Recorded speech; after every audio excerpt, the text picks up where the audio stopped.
Good evening. You've reached the dark side of the mountain. Welcome to South Mountain Paranormal Crew with your host, DJ Nemo, bringing you top tier investigations. We look at things through history, through time. We look at mysterious hauntings, mysterious creatures, and things that go bump in the night. So strap yourselves in. Open up your minds and question everything.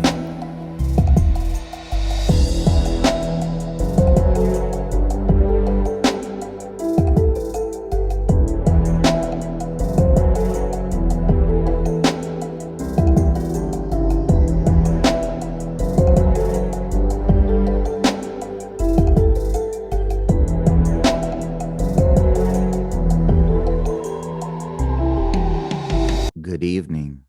You have been tuned into South Side Paranormal with your host, DJ Nemo. That's me.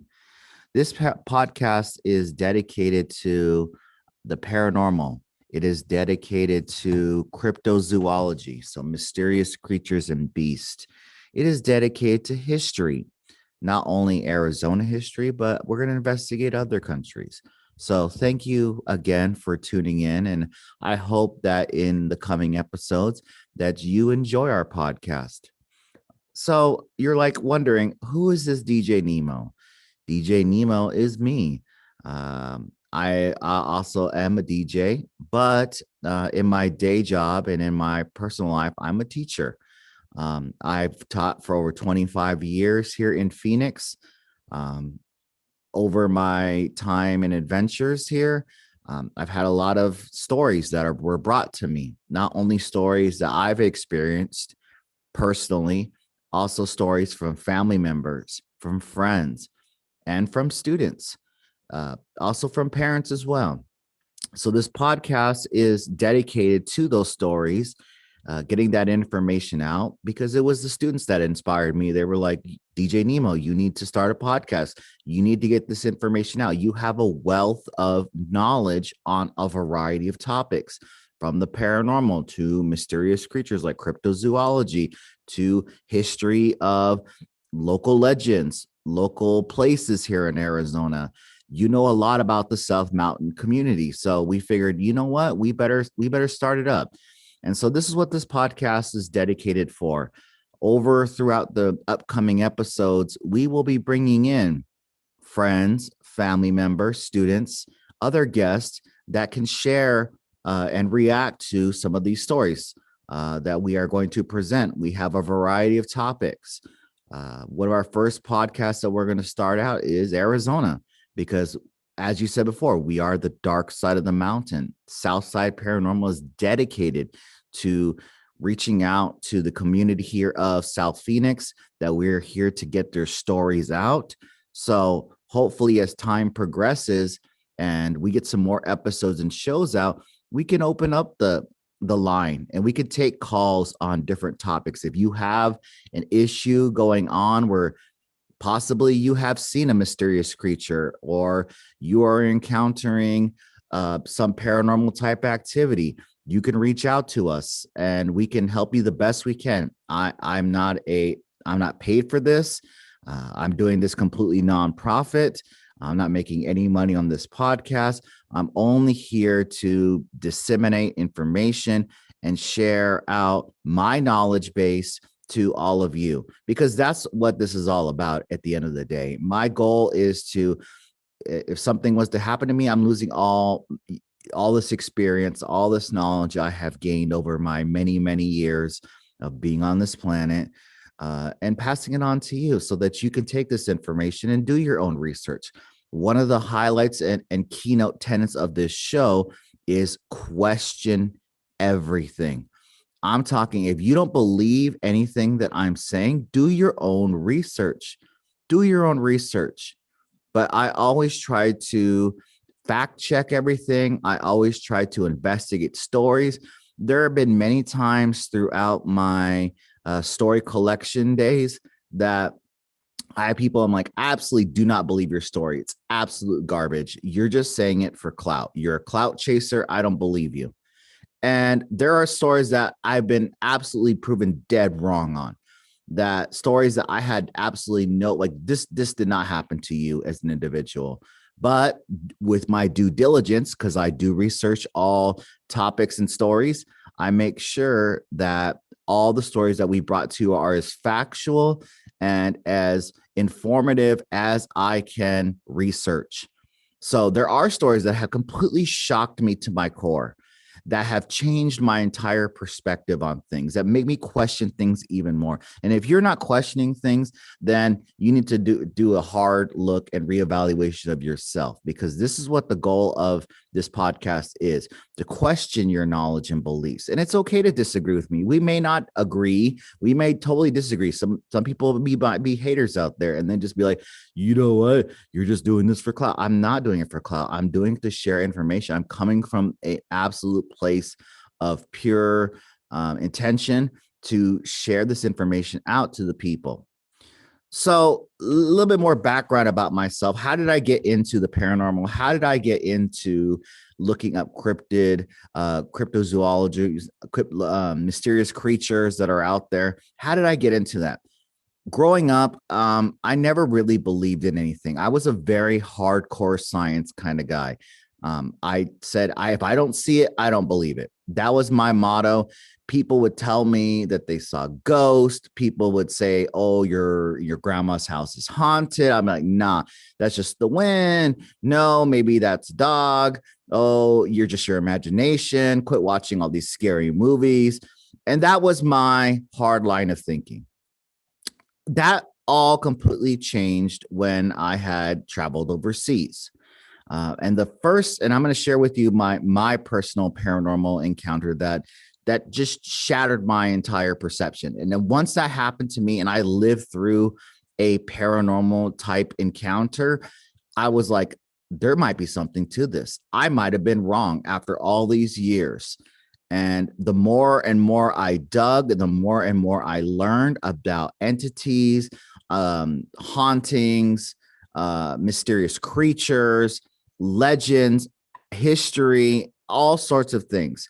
It all goes back to this original case that happened to me. So let me set the stage a little bit, groundwork on this episode. So this happened to me. I was probably 12 or 13 years old.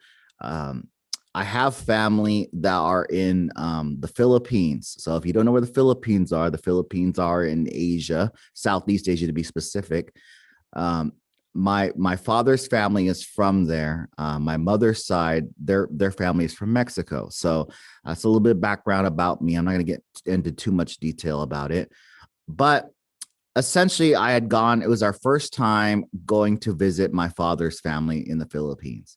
And so the Philippines, if you've never been there, is a beautiful, beautiful country. The people are amazing. They're extremely friendly. There's a lot of beautiful things that are over in the Philippines.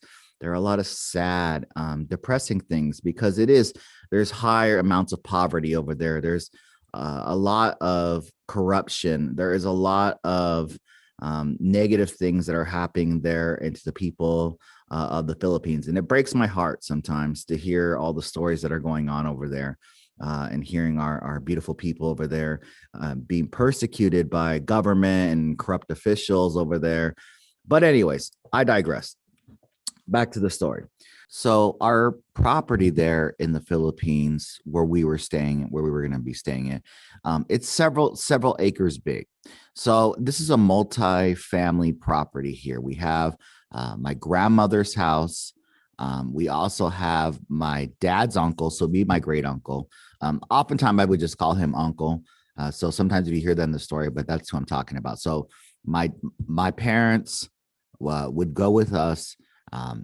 My dad's uncle, his family. So all my cousins. There was 3 boys. I was the closest in age to the middle boy. He was about a year older than me. And then his older brother was several years. He was in his 20s. I said before I was 13. And then he had a younger brother who was more closer to 9 or 10 at this time. So anyways, there was also a third house on the property as well. and that was cousins. Okay, so these are just cousins that are related to us and their family, and they were married and they had several toddlers there on the property. So everything was really good. It was, it was a new unique experience because you had to understand going over there, in the early 90s, I really didn't have a lot of background information with me to really make, communicate with my cousins. They didn't really know the same music that I knew. I was like, hey, do you guys know who Snoop Dogg is? Do you know who Dr. Dre is? They're like, no, we don't know any of that. They were into rock music. So like they knew who Guns N' Roses were and Metallica, and they were all into those kind of things. They had no concept of hip hop. Hip hop was not even over there. This is the early 90s when this is all still going down. So the one thing we did have in common, which is surprising, was WWF. And I'm talking like old school WWF. I'm talking Jake the Snake Roberts, Hulk Hogan, Randy Macho Man Savage.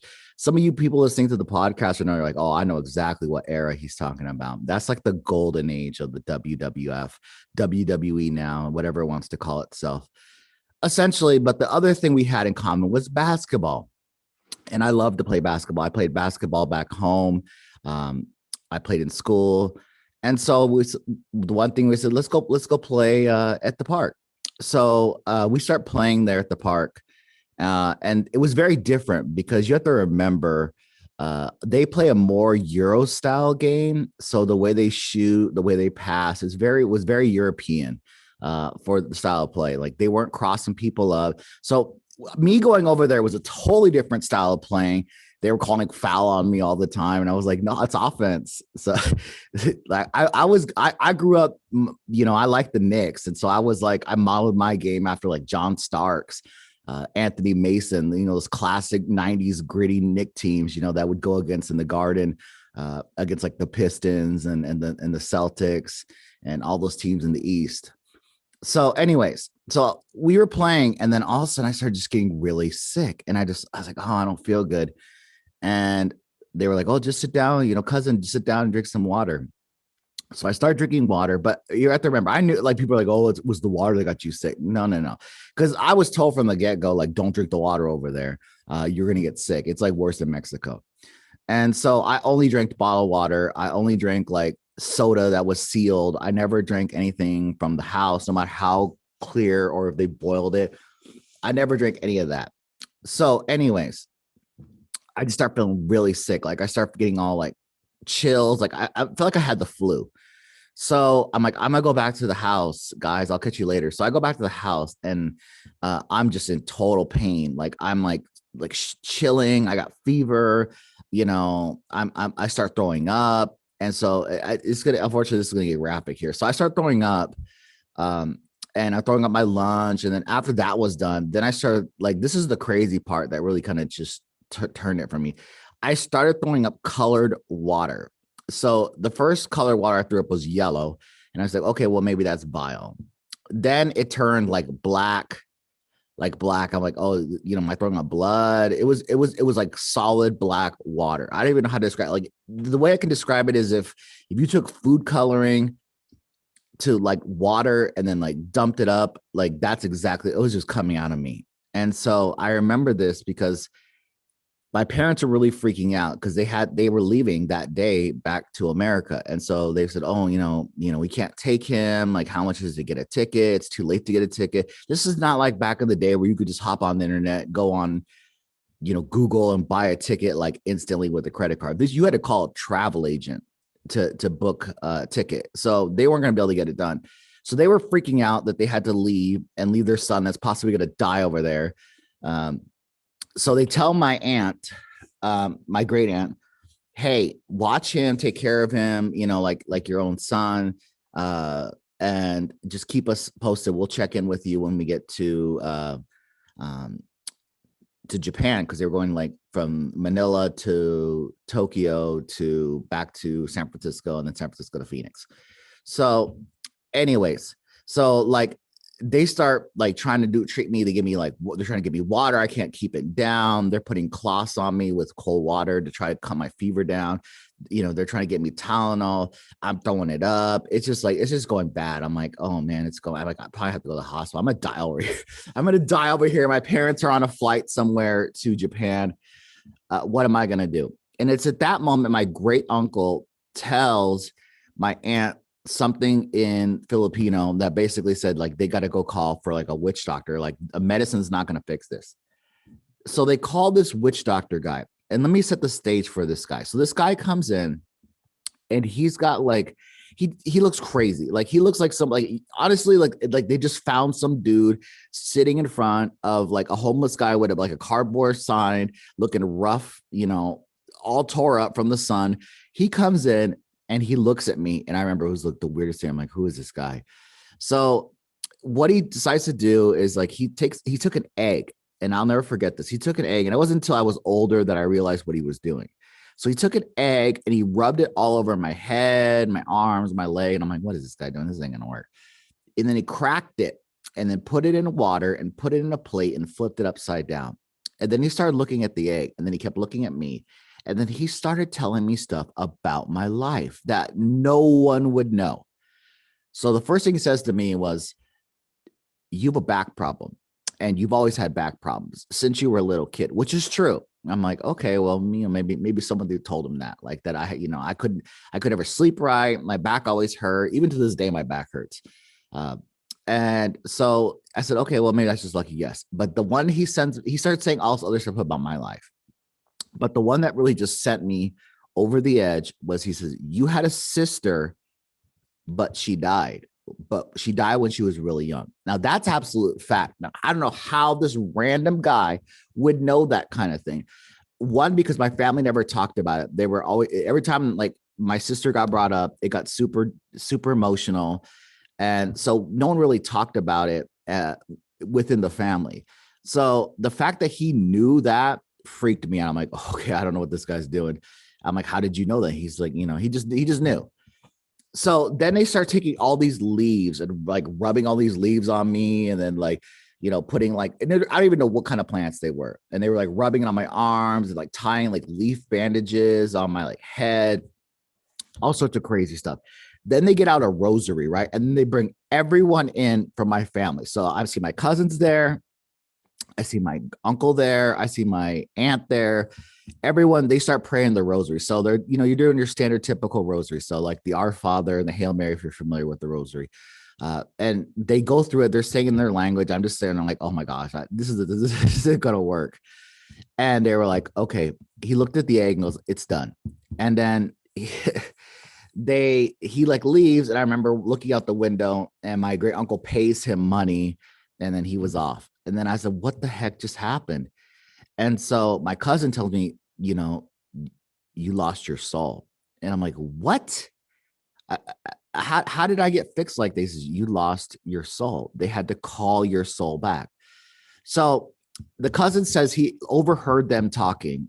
So his parents overheard them talking, and they basically said that at one time there was someone that had died in our family, a girl that was buried on the property, and her spirit still stays on the property and kind of protects everyone in our family and watches out for everyone, kind of like a guardian angel kind of thing. And she didn't know who I was. She didn't know who I was. She had never seen me before. She'd seen my dad before because my dad had been over there. And so I don't know, she didn't know who I was. And so they said that she had touched me and by accident grabbed my soul. Didn't do it on purpose, didn't do it to be mean, but grabbed my soul out of my body. And that's when I instantly just started going downhill like real quick. And it wasn't that I was sick, it's that they had to call my soul back to go back into my body. And that's what they were doing. And here's the craziest part about this. So after I see them pay, and my cousin explains that to me, literally a minute later, I'm 100% better. I sit up like nothing had ever happened. I feel completely fine. There was nothing wrong with me. I remember getting up, going out the room, going downstairs, and my cousins were playing Sega Genesis. And that was like the cool system back in the day. And I was like, yo, I got next. And they were like, oh, DJ Nemo, we're so good to see you. And that's a story. And I was like, whoa, what the heck happened to me? How do you explain that? As someone that was a science person, that has to be proven. You can't just be putting random things in there. How does that happen? How does that happen? How does that happen that we see this kind of transformation immediately? This was a medical science. It didn't give me no medicine. All they did was literally give me water, and that was it. And then they prayed on me and some Tylenol. But then I threw it up. So that's, I don't know how I could go from like I'm gonna die to instantly better, like nothing had ever happened. The crazy part about this whole situation is that once that happened, that changed everything for me.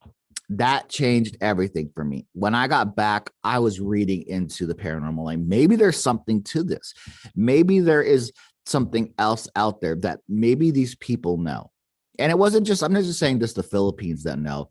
I'm saying maybe there is a different set of knowledge out there. And so this became my quest to find this knowledge through research, through book reading. So I read a lot about paranormal. I learned about creatures. I learned a lot about hauntings, the different things, and all sorts of things. And what's interesting is that this whole process, right? And this is the way I approach all these podcasts that we're going to be going forward. Is the one thing it made me stronger in my faith. Before I would just be like, oh, whatever, like I'll go to church, like it's cool, whatever. I'm doing it just for lunch. But the one thing that changed my whole perspective was that it made me a firmer believer in my faith. That things started to make sense. Things just kind of clicked in the wheel. And so I always look at things from that perspective. So when we do these, like we go down these roads, please know that like I'm not advocating any of this like dark stuff or like, oh, I'm a proponent of it, because I'm the farthest thing from that. What I am a proponent of is just knowledge. And that's the point of this podcast, is to find knowledge, just to question everything. If you are not sure, as I said before, the motto of Southside Paranormal is question everything. Question. If you don't believe me, Google it. That's fine. That's fine. You could do your own research. I'm here just to kind of lay the groundwork, to put that little seed in the ground that said, hey, maybe there's something to this. Maybe there is something to this world. Maybe there's something, a whole other world that we don't see. And that is the purpose of this podcast. So I hope going forward, if you like this podcast, you like this episode, please leave a comment. Please please subscribe, share it to people that might be interested into it. And that would be most greatly appreciated. Again, we're not for profit. I'm not doing this for money. I'm not doing this for clout. I'm just doing this to disseminate information, and all opinions that are mine are reserved to me. Okay, you can disagree with me. I'm totally cool with that. I am totally cool with that. Live your best life. That is my goal. That is my mantra that I live in my personal life. That is the mantra I live in my professional life. You do you. I'm doing me. Okay. If you're, like I always say, there's an old story for the people that are, you hear the Bible, it says, people used to laugh at Noah until it started raining. So that's me. I'm out there building the ark. I'm trying to tell y'all, hey, there's something out here. Look into it. It might be raining and you don't even know it. So thank you for joining us. Be safe, be well, and we'll see you on the dark side of the mountain.